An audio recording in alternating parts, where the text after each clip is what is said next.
treatise on civil government is what is important.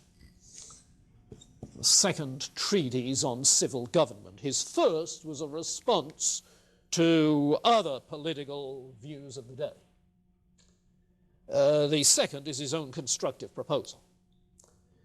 And it builds on the conception of moral knowledge and the conception of freedom that we've referred to.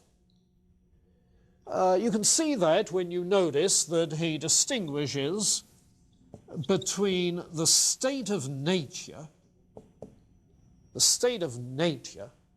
on the one hand, and the civil society on the other hand. In the state of nature, we are individuals, each with the power to act freely. In the state of nature, we are individuals with equal freedom of action. Therefore, with equal rights to act. And so he declares that in the state of nature we have natural rights. These are not rights granted to us by a civil society, rights given us in a constitution or by laws. These are natural rights, inherently ours as individuals given by God the ability to act freely. He identifies three such rights: the right to life, the right to liberty, to go on acting freely. The right to life precedes that because you have to live in order to act. And thirdly, the right to property, though he's very careful to say that the right to property is not unbounded. Locke is sometimes blamed for all the problems created by free enterprise because of his emphasis on the right to property. If you read his second treatise on civil government, you can see that he's doing it while talking about the settling of the Americas. And he argues that individuals who clear the land in order to settle are entitled to the fruit of their labors in that land and the produce it bears, as long as they take just enough for themselves and their dependents and leave enough for others. Rather interesting. John Locke, leave enough for others, which is hardly the boundless acquisition rights advocated by some contemporary writers like Robert Nozick at Harvard in his Anarchy, the State and Utopia, if you're familiar with that literature. So John Locke then with the right for property. As he develops this about the state of nature, it becomes very apparent that this is his translation of that creation mandate that he was aware of in his Puritan heritage. The creation mandate implies in the settling of lands that have never been tilled, you see, that we have a responsibility to subdue and to have dominion, to steward, but take enough for yourself and leave enough for others. It's the stewardship mandate.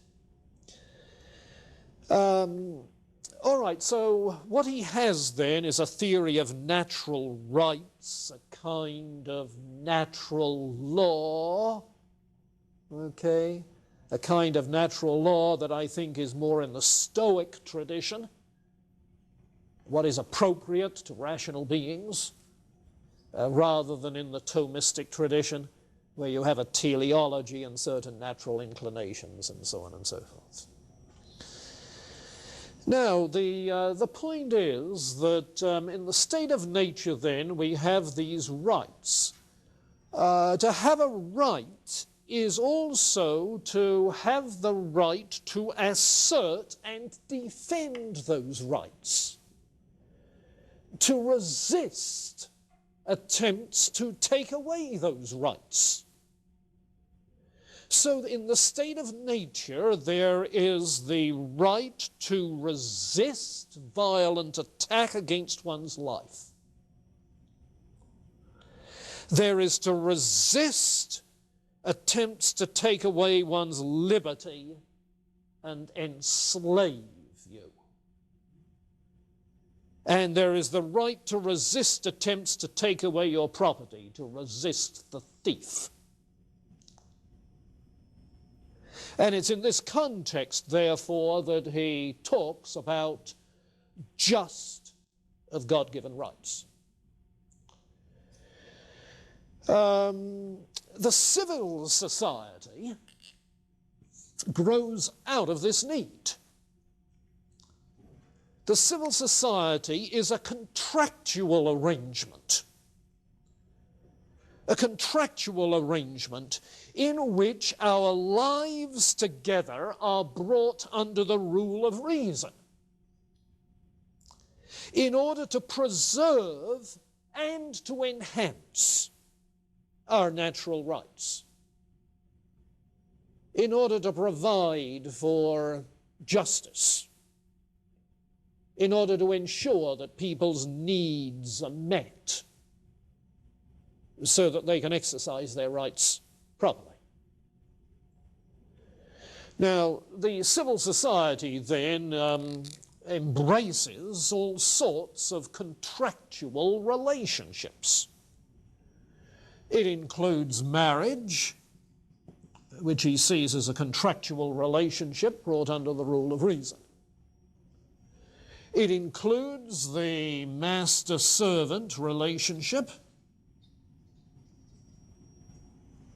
where in his day, I suppose, he's thinking of apprenticeship and as well as employment.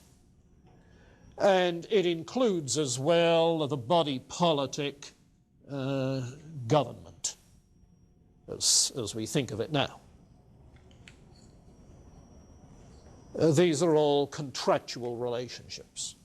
So then, he has a contractarian basis for society and for social ethics.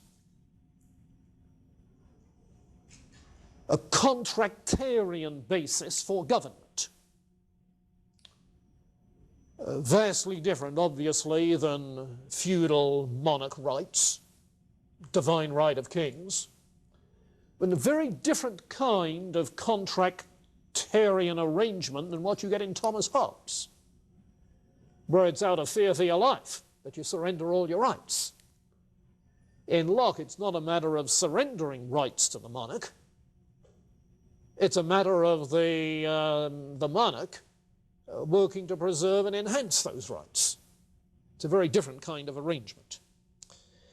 And he therefore wanted a kind of constitutional government, a government with constitutional checks, division of powers, moral limitations on the power of the sovereign, moral limitations on the use of force in war, revolution, so forth. So it's a political theory that he works out in application of a theory of natural rights.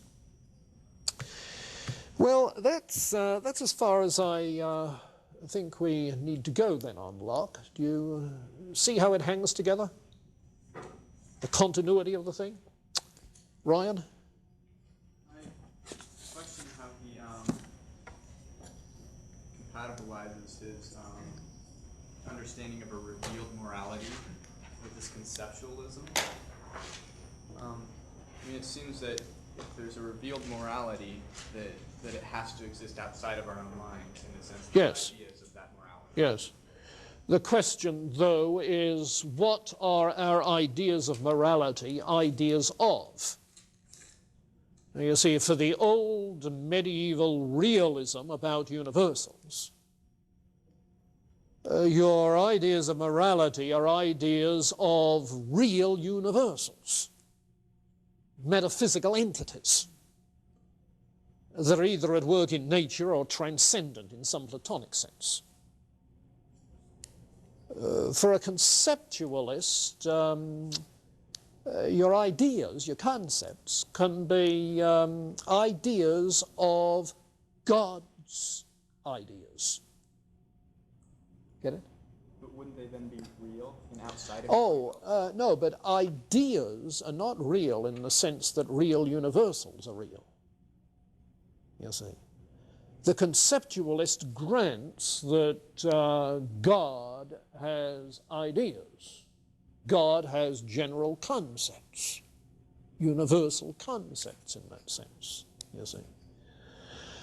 So what the conceptualist ultimately is doing is, and this is evident, I think, in Abelard in the Middle Ages, the conceptualist there, what the conceptualist is doing is saying, now, by what means can we know what God thinks about this?